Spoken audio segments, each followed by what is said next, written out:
Hello friends, welcome to my YouTube channel CSE tutorials. C language सीखने की इस series में आज हम बात करेंगे यहाँ पर इनहेरिटेंस के बारे में। गाइस, ये सेपरेट टॉपिक है और एक काफ़ी बड़ा टॉपिक है और इम्पोर्टेंट टॉपिक भी है। इनहेरिटेंस क्या होते हैं, इनहेरिटेंस कितने टाइप के होते हैं और क्या इनहेरिटेंस का सिंटैक्स है, कैसे हम इनहेरिट करते हैं एक क्लास से दूसरी क्लास को। तो ये हम सब इस वीडियो में यहाँ पे डिस्कस करने वाले हैं। इनहेरिटेंस को हम कई वीडियोज़ में पार्ट्स में डिवाइड करेंगे, ठीक है। तो चलिए स्टार्ट करते हैं ये वीडियो स्टार्ट करने से पहले मैं अपने बारे में बता देता हूँ। मेरा नाम हेमंत कुमार मीना है और मैंने NIT जयपुर से कंप्यूटर साइंस में BTech किया हुआ है। सबसे पहले हम बात करेंगे यहाँ पर इनहेरिटेंस क्या होता है, क्योंकि इनहेरिटेंस के कॉन्सेप्ट को यहाँ पे हम समझेंगे और हम यहाँ पर एक प्रोग्राम भी लिख के समझेंगे उसको। प्रोग्रामिंग पे हम ज़्यादा फोकस नहीं कर रहे हैं, मैं बार बार बोलता हूँ, क्योंकि हमें मेन कॉन्सेप्ट समझ आना चाहिए, थ्योरेटिकल पार्ट कॉन्सेप्ट समझ आना चाहिए।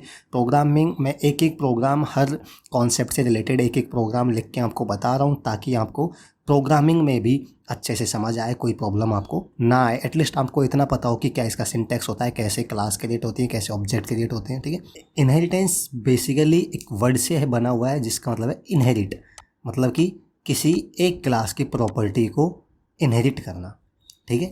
तो creating a class by inheriting properties of another class is called inheritance. Basically कह सकते हैं इनहेरिटेंस एक प्रोसेस है जिसमें एक क्लास दूसरी क्लास की प्रॉपर्टी को इनहेरिट करती है, ठीक है। लेट्स से क्लास A है, ये क्लास B है, तो B क्लास A क्लास की प्रॉपर्टी को इनहेरिट करेगी, तो इसको बोलते हैं हम इनहेरिटेंस। तो जैसे आपने देखा होगा कि ये फादर और चाइल्ड है, तो चाइल्ड है जो फादर की कुछ प्रॉपर्टीज़ और कह सकते हैं कुछ उसमें क्वालिटीज़ हैं जो फादर की हैं वो चाइल्ड में भी होती हैं, ठीक है।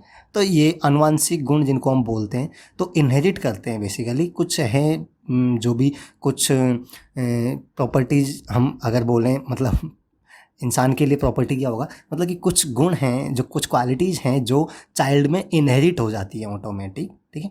तो वो इनहेरिट होती हैं। इसी तरीके से यहाँ पे एक पेरेंट क्लास होगी, एक चाइल्ड क्लास होगी। तो एक चाइल्ड क्लास है जो पेरेंट क्लास की प्रॉपर्टी को इनहेरिट करेगी, ठीक है। तो इसको बोलते हैं इनहेरिटेंस। मैंने आपको सिंपल लैंग्वेज में समझाने की कोशिश की है। The class which inherit the properties is called drive class या चाइल्ड क्लास या सब क्लास। इसके 3 नाम हैं, ठीक है। या तो हम उसको अभी हम इसको बाद में समझेंगे। The class which inherit the properties is called drive class, और कह सकते हैं child class. And the class which is being inherited is called base class और पेरेंट क्लास, ठीक है। तो बेसिकली यहाँ पे इनहेरिटेंस क्या होता है ये हमने समझा कि एक क्लास है जो दूसरी क्लास की प्रॉपर्टीज़ को इनहेरिट करती है। इस प्रोसेस को हम इनहेरिटेंस बोलते हैं, ठीक है। तो जैसे यहाँ पर ये क्लास A है, ठीक है, ये क्लास A है और ये क्लास B है, ठीक है। तो अब B क्लास अगर A क्लास के यहाँ पर आप देख सकते हैं कुछ प्रॉपर्टीज़ होंगे, ठीक है, और कुछ यहाँ पे मेथड्स होंगे। क्लास में आपको पता है प्रॉपर्टीज़ और मेथड्स होते हैं, ठीक है। तो अब B क्लास अगर A क्लास को इनहेरिट करेगी तो इसका मतलब है कि B क्लास एक क्लास के जो प्रॉपर्टीज़ हैं और मेथड्स हैं उनको ये यूज कर सकती है, ठीक है। B क्लास के अपने अलग से कुछ प्रॉपर्टीज़ होंगी और अपने अलग से कुछ मेथड्स होंगे, ठीक है। तो B क्लास अगर A क्लास को इनहेरिट करेगी तो A क्लास की प्रॉपर्टीज़ को भी यूज़ करेगी, प्लस B क्लास की प्रॉपर्टीज़ और मेथड्स हैं उन दोनों को यूज कर सकती है। तो इस प्रोसेस को बोलते हैं इनहेरिटेंस। अब जो क्लास इनहेरिट कर रही है, जैसे यहाँ पे B क्लास अगर A क्लास को इनहेरिट करेगी तो ये एक तरीके से जैसे चाइल्ड पेरेंट की क्वालिटी को इनहेरिट करता है, तो चाइल्ड हो गया यहाँ पे चाइल्ड, तो इसको इस तरीके से कह सकते हैं चाइल्ड क्लास, ठीक है। ये चाइल्ड क्लास हो जाएगी और ये हो जाएगी पेरेंट क्लास। जिसकी प्रॉपर्टी को इनहेरिट किया जा रहा है वो पेरेंट क्लास हो जाएगी, या फिर इसको दूसरा नाम भी दे सकते हैं, ये हो जाएगी यहाँ पे बेस क्लास, ठीक है, बेस क्लास है। और ये हो जाएगी ड्राइव क्लास, ठीक है। ड्राइव्ड मतलब ये इस बेस क्लास से ये B क्लास है जो ड्राइव्ड की गई है। या फिर हम कह सकते हैं ये हो जाएगी यहाँ पे सुपर क्लास, ठीक है, और ये हो जाएगी यहाँ पे सब क्लास। तो 2 या 3 नाम हैं, आप कोई से भी नाम को यूज कर सकते हैं, ठीक है। जो क्लास की प्रॉपर्टी इनहेरिट की जा रही हैं उसको हम बेस क्लास बोल सकते हैं, या पेरेंट क्लास बोल सकते हैं, या सुपर क्लास बोल सकते हैं। और जो क्लास इनहेरिट कर रही है उसको हम या तो हम डिराइव्ड क्लास बोल सकते हैं, या चाइल्ड क्लास बोल सकते हैं, या सब क्लास बोल सकते हैं, ठीक है। अब इनहेरिटेंस का यूज क्यों करते हैं, इसकी नीड हमें क्यों पड़ी, इसके क्या फ़ायदे हैं, क्या बेनिफिट्स हैं इसको यूज़ करने के, ये हम यहाँ पे समझेंगे। इससे पहले हम बात करते हैं inheritance allows us to reuse some part of the code hence reduce the code. अब ऐसी हमें नीड हो सकती है, जैसे अब ए क्लास है, उसकी कुछ प्रॉपर्टीज़ हैं, ठीक है, और कुछ मेथड्स हैं, ठीक है। अब वो लेट्स से बी क्लास में भी हमें चाहिए, तो है ना, कॉमन है बी क्लास में भी, तो ये इसको इनहेरिट कर लेगी। बी क्लास में हमें अलग से वो प्रॉपर्टीज़ और वो मेथड्स हमें अलग से डिफाइन नहीं करने पड़ेंगे, हम इन्हीं क्लास को यूज कर लेंगे। तो हम ए क्लास के कुछ प्रॉपर्टीज़, कुछ मेथड्स से कह सकते हैं, ए क्लास का जो कोड है उसको हम बी क्लास में भी यूज कर पा रहे हैं, तो हम कोड को रीयूज कर पा रहे हैं। हमें कोड एक बार लिखना पड़ रहा है, उसको हम बार बार यूज कर सकते हैं, ठीक है। तो इस तरीके से कोड हमारा रिड्यूस होता है और रीयूज हम कोड को कर सकते हैं, ये इसका मेन बेनिफिट है। टाइप्स ऑफ इनहेरिटेंस, हमने देखा इनहेरिटेंस क्या होता है, ठीक है, और यहाँ पे इनहेरिटेंस क्यों यूज करते हैं वो भी हमने डिस्कस किया। बात करें अगर इनहेरिटेंस के टाइप की, तो इनहेरिटेंस बेसिकली C++ में यहाँ पे 5 टाइप का होता है, 5 टाइप का होता है इनहेरिटेंस। पहला हो जाएगा यहाँ पे सिंगल इनहेरिटेंस, दूसरा हो जाएगा multiple inheritance, multi level inheritance, hierarchical inheritance और हाइब्रिड इनहेरिटेंस। तो जैसे कि मैंने बताया था कि इनहेरिटेंस काफ़ी इंपॉर्टेंट टॉपिक है, काफ़ी बड़ा टॉपिक भी है, तो हम इनको सिंगल वीडियोज़ में सिंगल टॉपिक को 1 बाय 1 डिस्कस करेंगे। एक वीडियो में हम सिंगल इनहेरिटेंस को डिस्कस करेंगे, फिर मल्टीपल इनहेरिटेंस को, इस तरीके से हम इनको 1 बाय 1 डिस्कस करेंगे। तो इस वीडियो में हम बात करेंगे अभी यहाँ पे सिंगल इनहेरिटेंस के बारे में। सिंगल इनहेरिटेंस क्या होता है, ठीक है, और इसके कोड के द्वारा भी इसको हम यहाँ पे समझेंगे, ठीक है। तो बात करें पहले हम अगर सिंगल इनहेरिटेंस के बारे में, तो सिंगल इनहेरिटेंस बेसिकली इसके नाम से पता चल रहा है, सिंगल मतलब एक सिंगल क्लास को इनहेरिट करती है एक क्लास। व्हेन एक class inherit the properties of only one class, ठीक है, when A class inherit the properties of only one class, it is called inheritance, ठीक है। अब इनहेरिटेंस हमने देखा था कि किसी एक क्लास की प्रॉपर्टी को दूसरी क्लास इनहेरिट करती है, तो उसको बोलते हैं इनहेरिटेंस। अब एक क्लास की, जैसे ये क्लास ए है लेट से, और ये क्लास बी है, तो एक बी है जो एक क्लास, ओनली एक क्लास को ही इनहेरिट करती है, तो इसको बोलते हैं सिंगल इनहेरिटेंस। ऐसे भी हम आगे डिस्कस करेंगे मल्टी लेवल, जिसमें हो सकता है कि मल्टीपल इनहेरिटेंस, जिसमें एक क्लास है जो मोर देन वन क्लास को इनहेरिट कर सकती है, ठीक है। बट अभी हम बात कर रहे हैं यहाँ पर सिंगल इनहेरिटेंस की। तो सिंगल इनहेरिटेंस में क्या होगा, जब एक क्लास ओनली एक क्लास को इनहेरिट करती है तो उसको बोलते हैं हम सिंगल इनहेरिटेंस, ठीक है।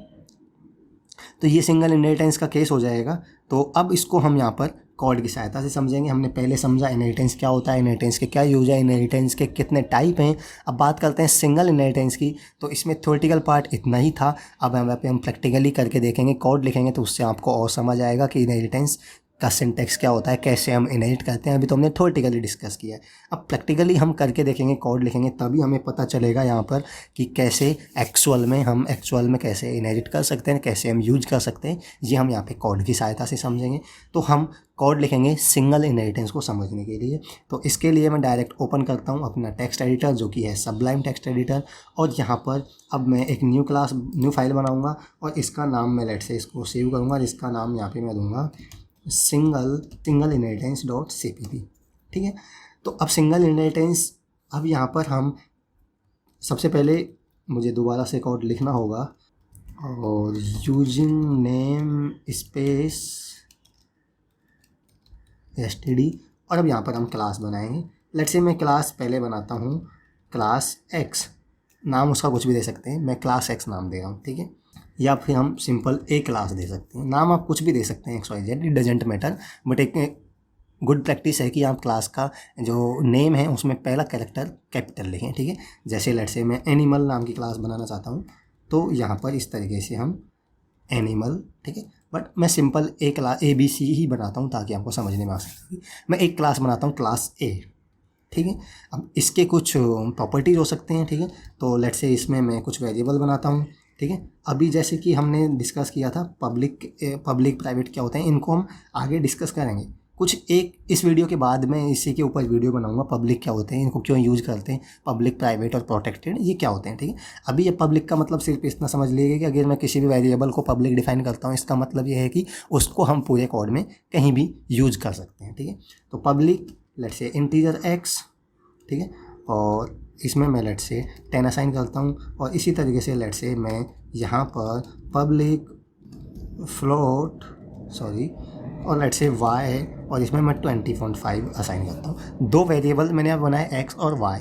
अब लेट्स से मैं एक फंक्शन भी बना लेता हूँ यहाँ पे, ठीक है, पब्लिक, और यहाँ पे मैं लेट्स से शो डेटा नाम का फंक्शन बना लेता हूँ, ठीक है। शो डेटा मतलब कि जो x और y डेटा है उसको शो करेगा, ठीक है। तो शो डेटा इसमें, और इसमें मैं क्या करूँगा, यहाँ पे लेट्स से मैं प्रिंट कर दूँगा x और y को, ठीक है।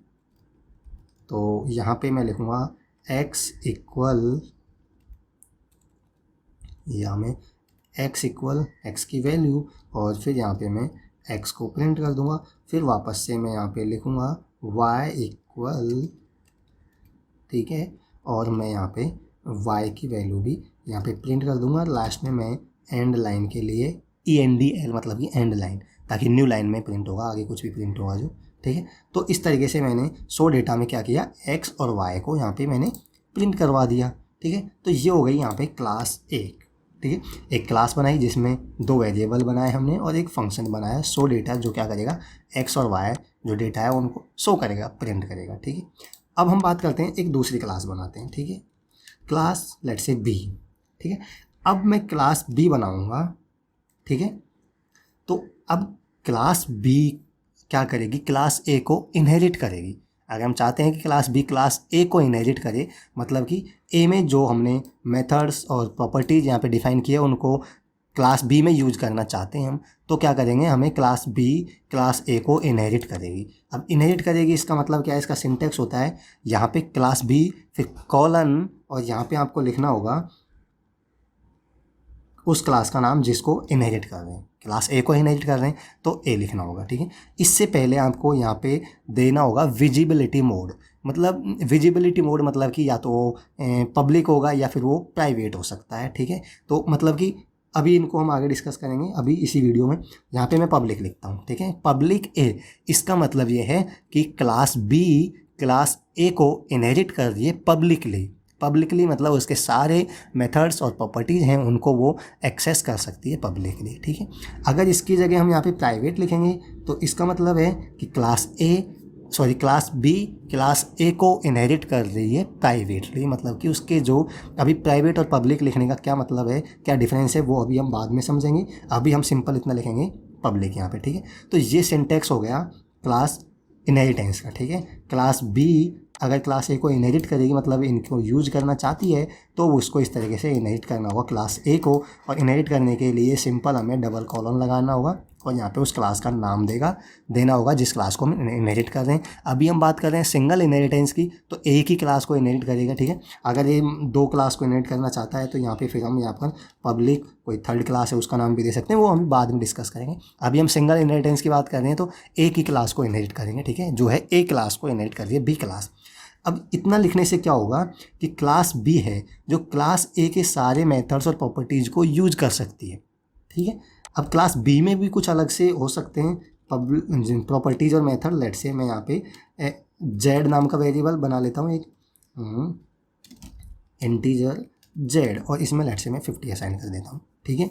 तो अब देखा क्लास बी में एक अपना खुद का वेरिएबल है, प्रॉपर्टी है जेड, ठीक है, but class B class A को इनहेरिट कर दिया तो ये एक्स और वाई इनको भी यूज कर सकती है, ठीक है, और अपना जो खुद की प्रॉपर्टी है जेड उसको तो यूज कर ही सकती है, ठीक है। कहने का मतलब ये है क्लास बी में जो अपने खुद के मेथड्स और प्रॉपर्टीज़ होंगे उनको यूज कर सकती है, साथ ही साथ वो ए के भी मेथड्स और प्रॉपर्टीज़ हैं उनको भी यूज कर सकती है, क्योंकि क्लास बी क्लास ए को इनहेरिट कर रही है, ठीक है। तो अब क्लास बी है, इसमें भी लेट्स से मैं एक शो मेथड नाम का फंक्शन बनाता हूँ, लेट्स से पब्लिक और लेट्स से शो डेटा, ठीक है। और मैं यूज करके बताऊंगा यहाँ पे। अब सो डेटा, अब सो डेटा में मैं यहाँ पर हमने देखा क्लास बी है जो क्लास ए को इनहेरिट कर रही है, तो क्लास ए के जितने भी मेथड्स और फंक्शंस हैं उनको वो यूज कर सकती है, सिंपल, ठीक है। तो मैं क्या करूँगा, सो डेटा में मैं यहाँ पर मैं सिंपल यहाँ पे प्रिंट करूँगा सी आउट, और लेट से मैं इसी को कॉपी कर लेता हूँ, कॉपी, और यहाँ पे इसको पेस्ट कर देता हूँ। तो अब ये क्या करेगी, क्लास बी है जो एक्स और वाई को भी एक्सेस कर सकती है क्योंकि इनहेरिट कर रही है एक्स वाई, और फिर जेड को तो ये एक्सेस कर ही सकता है क्योंकि जेड तो उसकी खुद की प्रॉपर्टी है, ठीक है। प्रॉपर्टी मतलब कि वेरिएबल कह सकते हैं, ठीक है। तो यहाँ पे जेड को ये यूज़ कर लेगी और जेड, ठीक है। तो इस तरीके से यहाँ पर अब हमने देखा क्लास बी में ए के वेरिएबल जो कि एक्स वाई थे उनको भी यूज किया है और जेड को तो यूज कर ही सकती है, ठीक है। तो अब मैं क्या करूँगा, अब मैं मेन फंक्शन लिखूँगा इंट मेन, और इसको फिर रन करवा के मैं चेक करूँगा कि ऐसा हम कर पा रहे हैं या नहीं कर पा रहे हैं, ठीक है। सबसे पहले मैं क्या करूँगा, ऑब्जेक्ट बनाऊँगा, लेट से मैं क्लास बी का ऑब्जेक्ट बनाऊँगा और मैं B1 नाम से बना लेता हूँ, लेट से, ठीक है। तो ये ऑब्जेक्ट बन गया है, ठीक है। अब मैं क्या करूँगा, अब यहाँ पे देखना, मैं क्या करूँगा, मैं क्लास बी है उसके सो डेटा को कॉल करता हूँ, सो डेटा, ठीक है। मैंने क्या किया, क्लास बी का ऑब्जेक्ट बनाया और क्लास B1 मतलब B1 डॉट सो डेटा करूँगा तो क्लास बी का जो सो डेटा नाम का फंक्शन है वो यहाँ पे रन होगा, ठीक है। सॉरी, यहाँ पे मुझे ये फंक्शन है तो इसमें इसकी रिटर्न टाइप भी यहाँ पे देनी होगी, ठीक है। वॉइड, मैं भूल गया था, ठीक है। वॉइड इंटीजर फ्लोट जो भी होगा, अभी कुछ रिटर्न नहीं करता है, सिंपल वॉइड देना होगा, ठीक है। तो ये हो गया, और यहाँ पर मैं रिटर्न 0 तो लिख ही देता हूँ क्योंकि ये हम इंट डिफाइन किया हमने मेन में। तो अब मैंने क्या किया, बी के सो डेटा को मैं कॉल करता हूँ, तो देखते हैं बी का सो डेटा अगर कॉल करूँगा तो ये रन होगा ये फंक्शन, और ये रन होगा तो देख सकते हैं ये एक्स और वाई को भी यूज़ कर रहा है जो कि ए की प्रॉपर्टी है। तो हम देखेंगे इसमें कोई एरर आती है या यूज कर पाता है, यूज करना चाहिए क्योंकि क्लास बी है जो क्लास ए को इनहेरिट कर रही है तो वो ए के भी प्रॉपर्टीज़ और मेथड को यूज कर सकती है। तो मैं इसको एक बार रन करवा के चेक करता हूँ, और रन करवाऊँगा तो इसके लिए मुझे जाना होगा सबसे पहले जो डायरेक्टरी में जहाँ पे मेरा प्रोग्राम है, और मुझे लिखना होगा G++ और सिंगल इनहेरिटेंस डॉट CPP। देख सकते हैं बिना किसी एरर के कंपाइल हो चुका है, और हमें इसको रन करना है तो a.exe करेंगे तो आप देख सकते हैं x = 10, y = 20.5, z = 50।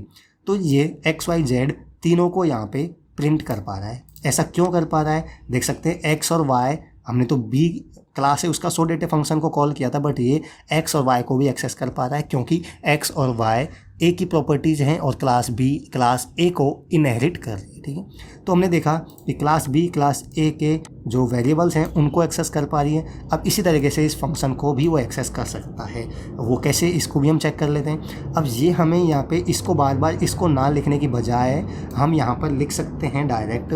हमें क्या करना है, सो डेटा नाम का फंक्शन कॉल करना है, ठीक है।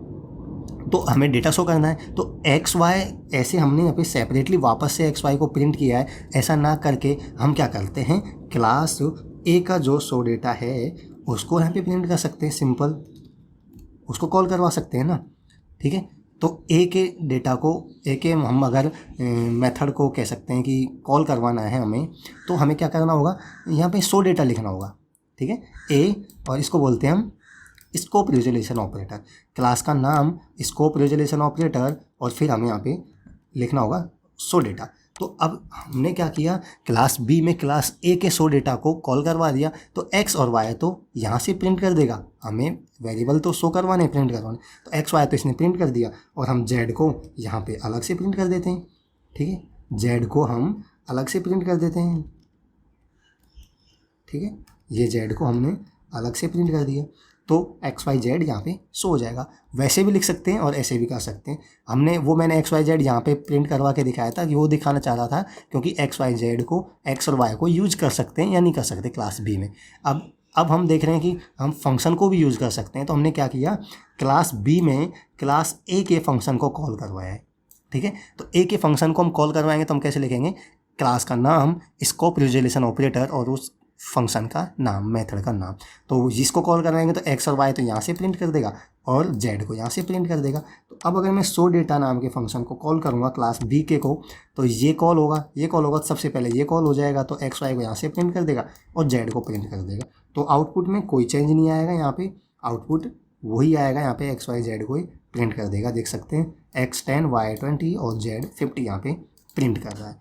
तो इस तरीके से हमने यहाँ पे देखा कि इनहेरिटेंस क्या होता है, कैसे इनहेरिट करते हैं, इनहेरिट का सिंटैक्स क्या होता है। ये इनहेरिट का सिंटैक्स है, देख सकते हैं कि क्लास बी क्लास ए को इनहेरिट कर रहा है, तो इस तरीके से आपको यहाँ पे लिखना होगा। ठीक है, तो हमने देखा कि इनहेरिट करने से हमने क्या किया, क्लास ए के भी वेरिएबल्स हैं, मेथड्स हैं, उनको क्लास बी है जो यूज कर पा रही है। तो क्लास बी क्या कर पा रही है, क्लास बी खुद के जो मेथड्स हैं और खुद के जो वेरिएबल्स हैं उनको तो यूज कर ही सकती है, एक्स्ट्रा एडिशनली वो क्लास ए के भी मेथड्स और प्रॉपर्टी को यूज कर सकती है। तो इससे क्या हो गया, हमें ऐसी कहीं नीड पड़ती है लेट से कि ए के भी इन मेथड्स की भी हमें यहाँ पे ज़रूरत पड़ेगी क्लास बी में, तो हमें इनको वापस से यहाँ पे डिफाइन नहीं करना पड़ेगा, हम डायरेक्ट इन्हीं को यूज कर सकते हैं। और इस क्लास ए को कई क्लास इनहेरिट कर सकती हैं, तो जितनी क्लास इनहेरिट करेंगे वो सारी इनको यूज कर सकती है, हमें बार बार उनको उन क्लास में डिफाइन करने की ज़रूरत नहीं होगी। तो इस तरीके से हम कोड को रीयूज कर रहे हैं। ठीक है, एक कोड को हमने एक बार लिखा, उसको बार बार हम यूज कर सकते हैं, इससे कोड की साइज़ आपकी कम होगी और कोड को हम रीयूज करेंगे तो ऑफकोर्स उसकी साइज़ कम होगी।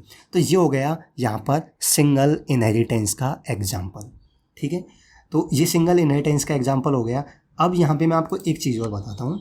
यहाँ पर अब मैं क्या करता हूँ, मैं इसको तो कॉमेंट कर देता हूँ। ठीक है, इसको कॉमेंट कर देता हूँ और यहाँ पर मैं क्या करूँगा, डायरेक्टली यहाँ पर मैं यूज करता हूँ, मैं इसमें यूज करता हूँ, सॉरी, यहाँ पे मैं क्या करता हूँ, यहाँ पर मैं यूज करता हूँ पहले क्लास ए के फंक्शन को। ठीक है, तो मैं क्या करता हूँ, b1 डॉट और यहाँ पर मैं लेट से x करता हूँ। ठीक है, मैंने प्रिंट किया b1 डॉट x।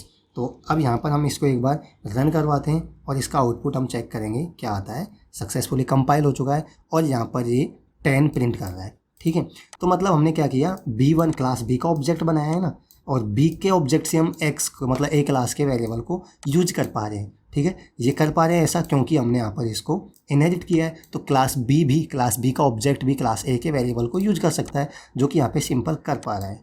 ठीक है, तो अब मैंने यहाँ पे बताया था ये पब्लिकली इनहेरिट कर रहा है, इसका मतलब कि सारे वेरिएबल्स उनको पब्लिकली यूज कर सकता है। बट अगर मैं इसको यहाँ पर प्राइवेट कर देता हूँ, तो प्राइवेट कर देता हूँ इसको मैं, तो क्या होगा, तो इसको मैं रन करवाता हूँ। तो यहाँ पे आप देख सकते हैं, यहाँ पे हमें एरर मैसेज दे रहा है एंड नॉट डिक्लेयर हेयर, और कह सकते हैं कि इंट ए मतलब क्लास ए का जो एक्स है वो एक्सेसिबल नहीं है। तो अब इस तरीके से हम यहाँ पे एक्सेस नहीं कर सकते हैं क्योंकि इसको हम प्राइवेटली एक्सेस कर रहे हैं। तो प्राइवेटली एक्सेस कर रहे हैं तो इसको हम बाहर यहाँ पे किसी और क्लास में यहाँ पे यूज नहीं कर सकते। ऐसे अभी मैंने सिंपल आपको समझने के लिए बताया है, अभी इस पर ज़्यादा ध्यान ना दें आप तो कोई दिक्कत नहीं है। मैं नेक्स्ट वीडियो में ही इसको हम यहाँ पे डिस्कस करेंगे कि पब्लिक प्राइवेट क्या होते हैं। ठीक है, और क्या इसका मतलब किस तरीके से इसको पब्लिक अगर हम डिफ़ाइन करते हैं तो कौन कौन से वेरिएबल को यूज़ कर सकता है इनहेरिट करके, और प्राइवेट डिफ़ाइन करते हैं तो कौन कौन से वेरिएबल को यूज कर सकता है या नहीं कर सकता है। ठीक है, तो ये था यहाँ पर सिंगल इनहेरिटेंस के बारे में हमने यहाँ पे डिस्कस किया। तो मैं आशा करता हूँ कि इनहेरिटेंस क्या होता है ये आपको समझ आया होगा। ठीक है, और इनहेरिटेंस की टाइप क्या है, सिंगल इनहेरिटेंस क्या होता है ये आपको समझ आया होगा, और कोड की सहायता से हमने यहाँ पे और अच्छे से इसको समझने की कोशिश की है। अगर आपको ये वीडियो अच्छी लगी हो, आपको ये हेल्पफुल लगी हो, तो आप इसको लाइक ज़रूर कर दें और कमेंट करके मुझे बताएं कि आपको ये वीडियो कैसी लग रही है, आपको ये कोर्स कैसा लग रहा है, आपको समझ आ रहा है या नहीं आ रहा है। आप कमेंट करके ज़रूर बताएं। आपको कोई और चेंजेस चाहिए, आपको चाहते हैं कि ये टॉपिक को डिस्कस करें, और कुछ अगर आप बदलाव चाहते हैं इस कोर्स में तो मुझे ज़रूर बताएं, मैं आपके कमेंट को कंसिडर करूँगा और वो चेंजेस ज़रूर करूँगा। ठीक है, अगर इस चैनल पे आप नए हैं तो इस चैनल को सब्सक्राइब कर सकते हैं और इस चैनल की प्लेलिस्ट को विजिट कर सकते हैं, क्योंकि यहाँ पर मैं ऑलरेडी काफ़ी सारे वीडियोज़ और ट्यूटोरियल्स यहाँ पे मैं अपलोड कर चुका हूँ। So that's it for today, thanks for watching this video. मिलते हैं नेक्स्ट वीडियो में, तब तक के लिए bye bye and take care.